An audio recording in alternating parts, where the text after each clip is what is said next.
চাঁদিফাটা রোদ্দুরকে উপেক্ষা করে নৈহাটি থেকে ট্রেনে করে ব্যারাকপুর স্টেশন পর্যন্ত অভিনব নির্বাচনী প্রচার সারলেন ব্যারাকপুর সংসদীয় লোকসভা কেন্দ্রের তৃণমূল কংগ্রেসের প্রার্থী পার্থ ভৌমিক।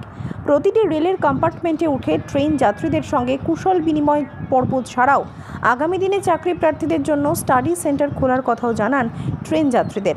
নৈহাটি রেল স্টেশনে এসে নিজের গাঁটে কড়ি খরচা করে রেল কাউন্টার থেকে টিকিট কেটে ট্রেনে চাপেন তিনি।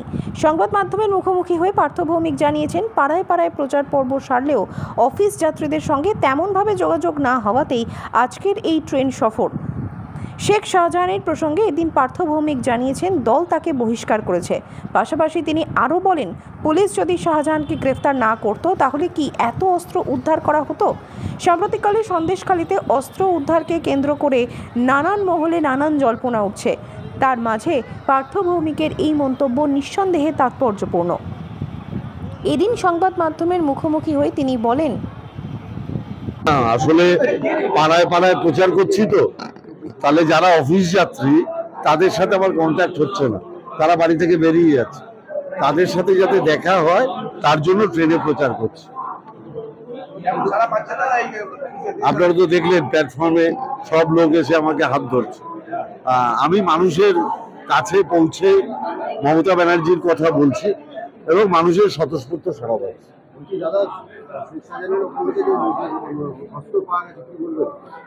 না দেখুন, আইনের মতো চলবে। শেখ শাহজাহানকে দল বহিষ্কার করেছে, অতএব শেখ শাহজাহানের সাথে তো দলের কোনো সম্পর্ক নেই। আইনের মতো চলবে। পুলিশই তো শাহজাহানকে অ্যারেস্ট করেছে।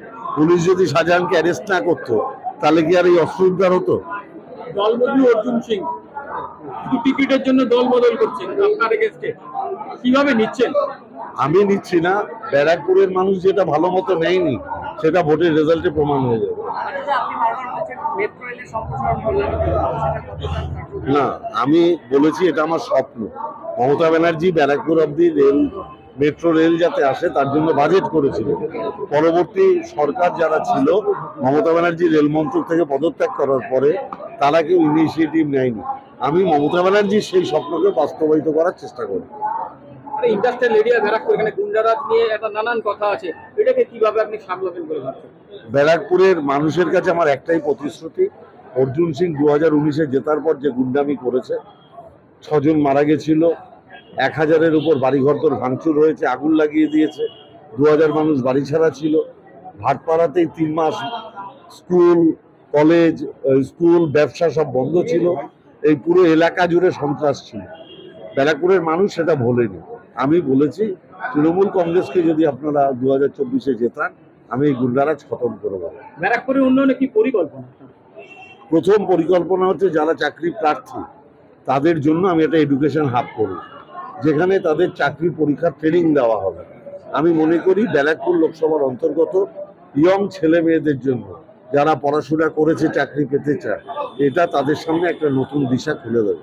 দাদা, আজকে টিটাগড়ে যাবেন, টিটাগড় পৌরসভা প্রাক্তন পৌরসভা 25 লক্ষ টাকা দিতে পারি বলে পৌরসভা চেয়ারম্যান হতে পারেনি, অর্জুন সিং আসলে প্রচন্ড রোদ্দুর পড়েছে তো, ওর একটু ডাক্তার দেখানো দরকার।